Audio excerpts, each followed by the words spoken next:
Os ministros do STF, a imprensa, a esquerda, não faziam a menor ideia do que era essa tal lei Magnitsky. Magnitsky, a pronúncia correta, tá? Eu estou impressionado da forma que eles subestimaram o impacto, a magnitude e a amplitude desta sanção. E ao longo dos dias é que eles começaram a entender a gravidade disso. Eu vou te falar que eu acho que agora, hoje, sábado, é que eles sentaram para entender a merda que eles entraram. Lá no início, teve um ministro que falou assim, acho que foi Gilmar Mendes ou Barroso, não foi Gilmar Mendes, nós sempre teremos Paris. Se eles não pudessem, eles achavam que só não poderiam ir aos Estados Unidos. O advogado do Donald Trump, que se você não conhece ele, não acompanha no X, eu sugiro que você o faça, tá? É uma fonte fiel da informação e você já consegue meio que ver com antemão o que está vindo lá dos Estados Unidos. É o Martin DeLuca. Segue ele depois aí, ó. Martin DeLuca. Ele postou isso aqui hoje, por volta das 5 horas da tarde. Porque começou a sair, primeiro, deixa eu explicar, começou a sair um boato de que as contas do Alexandre de Moraes e as propriedades, o patrimônio deles na Europa também estavam sendo bloqueados. Peraí, na Europa também? Muita gente não estava acreditando. Quando eu vi isso, eu pensei, cara, não, na Europa, os bens dele vão estar bloqueados na Europa também? Então, escuta isso aqui. Vou colocar a tradução aqui para você ver o que esse cara colocou. É o advogado Donald Trump, tá? Bancos europeus estão supostamente congelando os ativos do Alexandre de Moraes após a imposição de sanções americanas. Surpreso? Não fique. Isso é normal. Bancos globais, especialmente na Europa, congelam ativos rotineiramente após a designação de sanções da OFAC, mesmo sem a ação da União Europeia. Por quê? Porque arriscar o acesso ao sistema do dólar americano é suicídio financeiro, que é um recado para os bancos brasileiros.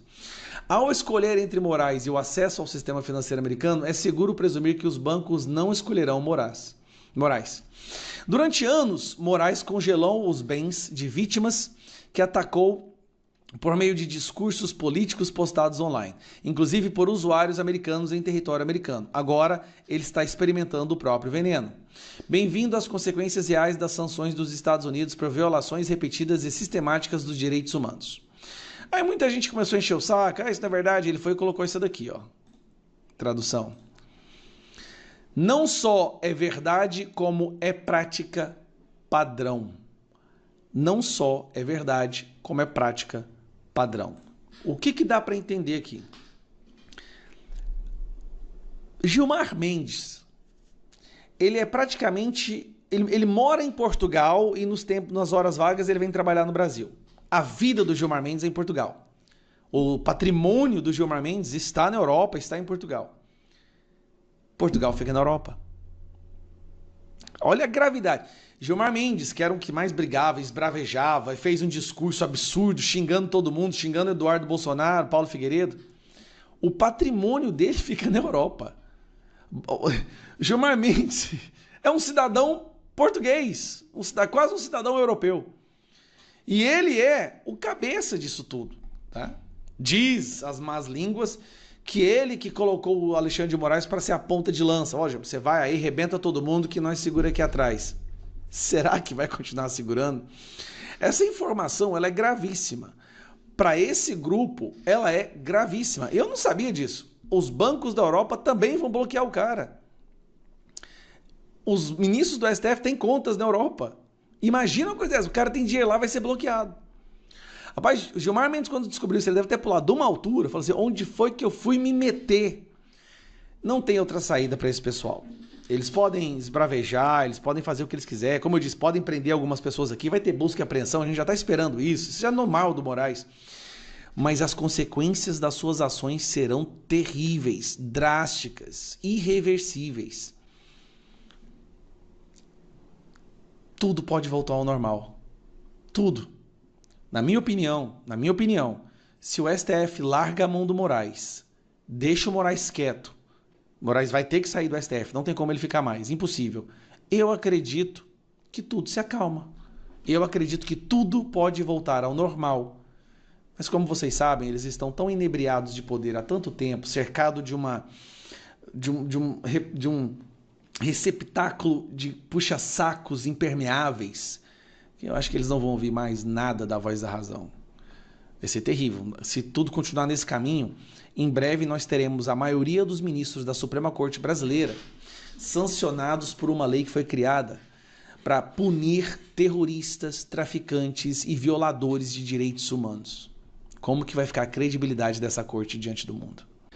É inegável que hoje a esquerda, a imprensa, os ministros do STF tremeram ao ver milhões de pessoas em várias, dezenas, se não centenas de cidades do Brasil. E assim, algo mudou, qualquer um pode perceber isso. Parece que o povo perdeu o medo e agora, meu amigo, ninguém segura esse movimento que está começando. Mas eu acho que isso não fez muito bem para a cabeça do Lula e para sua turma. Com certeza, ao ver milhões de pessoas indo para as ruas pedindo fora Lula, fora Moraes e sem medo de ir para as ruas, algo que eles fizeram de tudo para que isso não acontecesse e por isso fabricaram o 8 de janeiro, o Lula hoje basicamente declarou guerra com o Donald Trump. Não tem explicação, ele deve estar lelé da cuca. Primeiro, o presidente do partido, o novo presidente, que é o Edinho, disse isso aqui, ó. Trump é o maior líder fascista do século XXI, diz Edinho Silva. Edinho Silva, gente, é o novo presidente nacional do PT. Isso aqui tá chegando lá nos Estados Unidos agora, tá? O cara disse que, ó, nós estamos enfrentando o maior líder fascista do século XXI, que é Donald Trump. Ele é o representante do fascismo. Cara, esse cara tem noção do que ele tá aprontando com o Brasil? Calma, que isso foi só a entrada, só aperitivo. Lula tem dois momentos que chamou a atenção. Primeiro, ele admitindo que partidos de esquerda quer transformar o Brasil num socialismo. Presta atenção. É muito pouco para um partido de esquerda. Um partido de esquerda quer que o presidente diga que alcançar o socialismo. É verdade, eu sei que as pessoas pensam. Mas eu tenho uma coisa que o sindicato... A frase foi tão ruim, pegou tão mal, que a CNN teve que cortar ele na hora. Porque o Lula está admitindo que a esquerda quer implementar o socialismo no Brasil num evento do PT. Ah, e vem claro, esse evento é um evento só do PT. Obviamente, o Lula só vai falar para a claque dele. Aí a CNN teve que cortar. Essa edição do Agora CNN. Beleza, agora nós vamos para a próxima parte, que é essa aqui, ó. Cadê? Mas, obviamente... E aqui tá até com a legenda em inglês. Aqui, o Lula dobra a aposta. O Lula dá uma de Alexandre de Moraes e dobra a aposta para cima do Donald Trump. Sabe por quê? Primeiro ele fala que os Estados Unidos deu golpe no Brasil e depois ele fala que vai sim desdolarizar e acabar com o dólar. Obviamente que eu não vou deixar de compreender a importância da relação diplomática com os Estados Unidos, que já dura 201 anos. Eu não vou esquecer que eles também já deram o golpe aqui. Ajudaram a dar o golpe. Mas o que eu quero saber é daqui para frente o que é que eu faço. E daqui para frente eles têm que saber que nós temos o que negociar. Nós temos tamanho, nós temos postura, nós temos interesses econômicos e interesses políticos para negociar. Eu não vou abrir mão de achar que a gente precisa procurar construir uma moeda alternativa para que a gente possa negociar com os outros países. Eu não preciso ficar subordinado ao dólar. Nesse momento, é como se o Lula estivesse mandando o dedo do meio para o Donald Trump, igual o Alexandre de Moraes deu para aquelas milhares de pessoas que estavam no estádio, no jogo do Corinthians. Aqui, o Lula está certificando, garantindo que não vai ter mais diálogo. Ou seja, ele quer a briga. Entenda isso de uma vez por todas. Por que o Lula quer a briga? O Lula precisa dessa briga para ter alguém para culpar da quebradeira do Brasil que já vai acontecer por conta dele. Ele sabe que ano que vem o Brasil vai quebrar completamente. Ele precisa produzir essa briga. Ele precisa brigar com o Donald Trump para jogar a culpa para cima dele. E vai ter toda a Globo, Estadão, Folha de São Paulo, aquele jornalismo todo trabalhando nessa narrativa. Lula não quer resolver o problema. Na verdade, ele vai usar o problema para esconder o verdadeiro problema. Fez sentido? Aqui, meu amigo, o cara tá completamente Lelê da Silva. Assim, ele realmente não tá pensando bem. Ele deve ter visto essas milhões de pessoas nas ruas hoje e surtou. E para concluir, que dia Magnitsky, não foi não? Pessoal, que dia Magnitsky foi esse? Que coisa linda. Milhões de pessoas, as ruas, Goiânia, eu nunca vi tanta gente na rua em Goiânia. Foi impressionante. A tirania acabou. A gente só não pode ter medo novamente. Eu, sinceramente, não sei mais o que fazer. Isso aqui é urgente. Uma coisa eu tenho que falar do Alexandre de Moraes. Ele está nos ensinando que a perversidade, a maldade que um ser humano é capaz de ter e praticar é muito pior do que a gente via em filmes de ficção. A realidade que o Alexandre de Moraes está nos apresentando é pior do que os piores filmes e piores obras de literatura que a gente já leu. Há 2 dias eu mostrei para o Brasil essas imagens aqui que chocou todo mundo. São as imagens do Daniel Silveira, um preso político, o Magnitsky brasileiro, que fez uma cirurgia, teve infecção, a situação está piorando, a perna, olha a situação que a perna dele está. Eu mostrei isso aqui tem 2 dias. Pois escuta isso aqui, a situação do Daniel Silveira piorou muito hoje. Ele teve febre hoje 2 vezes, como vocês sabem, quando está com febre é porque tem uma infecção. E eu vi uma postagem do advogado dele, o Paulo Faria, e o Paulo Faria, eu comecei a conversar com ele, olha o desespero do advogado do Daniel Silveira. Ele falou assim, ó, estamos tentando no plantão do STF, até o oficial de justiça do STF estou pedindo ajuda, o médico pediu com urgência, ele está preocupado. Pode ter havido um derrame na perna dele e precisa verificar se é infeccioso ou não. Fazer exame de sangue e ressonância. Estamos apavorados, amigo. Já peticionamos no processo o parecer médico. E o parecer médico é esse daqui que eu quero mostrar para vocês. Ó. Cara, isso aqui é surreal. Ele mandou para o relator do Supremo Tribunal Federal, Alexandre de Moraes. Ele descreveu aqui exatamente o que o médico está falando que está acontecendo. Cara, eu sinceramente, eu tô chocado com o nível de maldade desse Alexandre de Moraes aqui. Olha isso daqui. Em 3 de agosto de 2025, a mãe do requerente, após fazer a visita ao seu filho, entrou em contato com a defesa para informar que o senhor Daniel Lúcio manteve um quadro febril por 2 dias, tem 2 dias.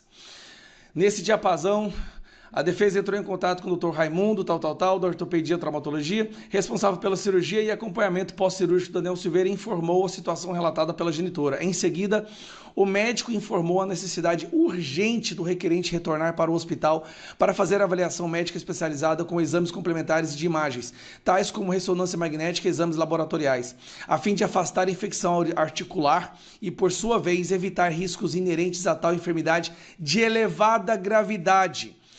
O advogado do Daniel Silveira peticionou isso, era 5 horas e 40 minutos e até agora nada. Escuta o que eu estou te falando aqui. O Daniel Silveira está prestes a se transformar num próximo Clezão. Pelo amor de Deus, gente.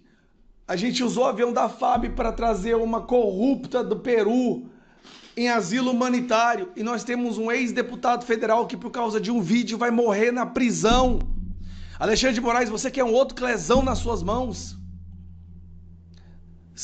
Você não está entendendo, você está sofrendo a Magnitsky por causa disso que você está fazendo. E você vai realmente deixar um prisioneiro político morrer na prisão, porque você não consegue liberar ele. Eu não estou pedindo prisão domiciliar, não. É liberar ele para ir para o hospital. Hospital, gente. Nós estamos pedindo para o Daniel ir para o hospital receber o devido tratamento. Não é ir para casa, não. E o advogado está desesperado. A mãe do cara está desesperada. Ninguém sabe mais o que fazer. Enquanto isso, a situação dessa foto aqui já está bem pior. Olha aqui, isso aqui é dia 30 de julho. A situação do Daniel Silveira agora piorou muito. Ele está com febre há 2 dias. E não há estrutura onde ele tem agora para cuidar dele. Ele precisa fazer exames, como ressonância e outros. Pelo amor de Deus, que nível de maldade é esse? Quer que eu te conte pior? O diretor do presídio entende que o Daniel Silveira precisa ir para o hospital, mas há um comando direto do Alexandre de Moraes, tirando a prerrogativa. Você sabia que isso é uma prerrogativa do diretor do presídio? É o diretor que decide se a pessoa pode ir ou não. No caso do Daniel Silveira, não é não. O diretor não pode decidir sobre um prisioneiro do presídio dele. Tem que primeiro o Alexandre de Moraes liberar. Porque se o Alexandre de Moraes liberar e o diretor mandar, o diretor cai no inquérito. Cai no inquérito. Pode ir preso. Puta... Desculpa. O que está acontecendo com o nosso país, gente? O que está acontecendo com o nosso país? Nós vamos ter mais um prisioneiro político mesmo. A situação do Daniel Silveira é essa. E ele finge que não tá vendo, finge que não é com ele. O cara fez um vídeo, meu Deus. Um vídeo. Enquanto isso tá soltando todos os corruptos do Brasil. Janones tapinha nas costas, assumiu que roubou. O outro gravou um vídeo e vai morrer na prisão.